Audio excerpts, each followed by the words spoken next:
ফজলুর রহমান সাহেব উনি পাগলের প্রলাপ করছেন, স্বৈরাচারের ভাষায় কথা বলছেন। আমরা বলতে চাই যে স্বৈরাচার এদেশের ছাত্র জনতাকে রাজাকার বলার কারণে তার গদি থেকে টেনে হেসে এদেশের ছাত্র সমাজ তাকে নেমে দিয়েছে।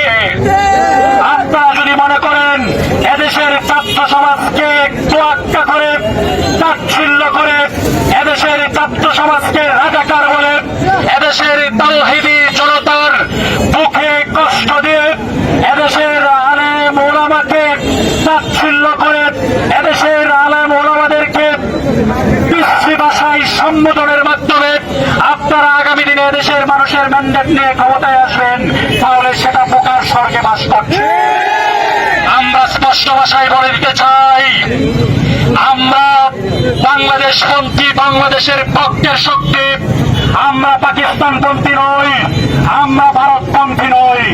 যারা এই পাকিস্তানের রাজনীতি এস্টাবলিশ করতে চাইবে, যারা ভারতের রাজনীতি এস্টাবলিশ করতে চাইবে, যারা হাসিনার হয়ে মায়া কান্না দেখাবে, যারা বঙ্গবন্ধুর আদর্শের লালিত পালিত হয়ে তার আদর্শ বাস্তবায়নের চেষ্টা করবেন, ইনিয়ে বিনিয়ে আমরা স্পষ্ট ভাষায় বলে দিতে চাই, এই মুজিববাদের কবর রচনা করা হবে। ছাত্র সমাজ এই মুজিববাদের কবর রচনা করবে। আমরা স্পষ্ট ভাষায় বলে দিতে চাই, ঢাকা বিশ্ববিদ্যালয়ে আপনাদেরকে আবাঞ্ছিত ঘোষণা করেছে। কিশোরগঞ্জেও আমরা ছাত্র সমাজ হুঁশিয়ার করে দিতে চাই, আপনি অবাঞ্ছিত কথা বলবেন না। আপনারা যারা একটি বালুর ট্রাক সরাতে পারেন নাই, 2000-এরও অধিক ছাত্র জনতা নিজেদের রক্ত বিলিয়ে দিয়ে নতুন বাংলাদেশ এনে দিয়েছেন। আপনাদের শীর্ষ নেতৃবৃন্দ তখন টুকরি বলেছিলেন সকল কিছু, সকল প্রাপ্যতাই ছাত্রদের। প্রিয় দেশবাসী, আপনারা ইতিমধ্যেই দেখতে পাচ্ছেন আওয়ামী দূষর শাহবাগীরা যারা গণজাগরণ মঞ্চ বানিয়ে আমাদের দেশের জনগণের মানুষের তৌহিদি জনতার হৃদয়ের স্পন্দন আল্লামা সাঈদী রহমতুল্লাহ আলাইকে তারা ফাঁসির দাবি করে উনাকে রাজাকার বানিয়েছিল। এই শাহবাগীরা এই ফ্যাসিস্টের প্রথম উত্থান ঘটে এই গণজাগরণ মঞ্চ থেকে।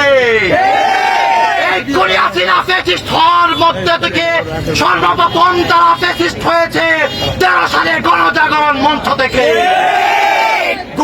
খুন এবং আমাদের ভাই বোন মা বোনদেরকে রোজা অবস্থায় রোজা ভাঙ্গিয়ে দর্শন করেছিল এই গত গণজাগরণ মঞ্চের পর থেকে।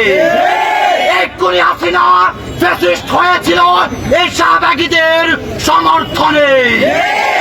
এই জন্য আমরা দেখতে পাচ্ছি এই শাহবাগীদের স্লোগান কন্যা নামে লাঠি জাওয়াত সন্তান সে আবার মাঠে নেমেছে বাংলাদেশকে অস্থিতিশীল করার জন্য। আমরা ইতিমধ্যে দেখেছি আমাদের আইন শৃঙ্খলা ভাই পুলিশ ভাইদেরকে কিভাবে তারা শাহবাগ মোড়ে তারা কিভাবে রক্তাক্ত করেছে।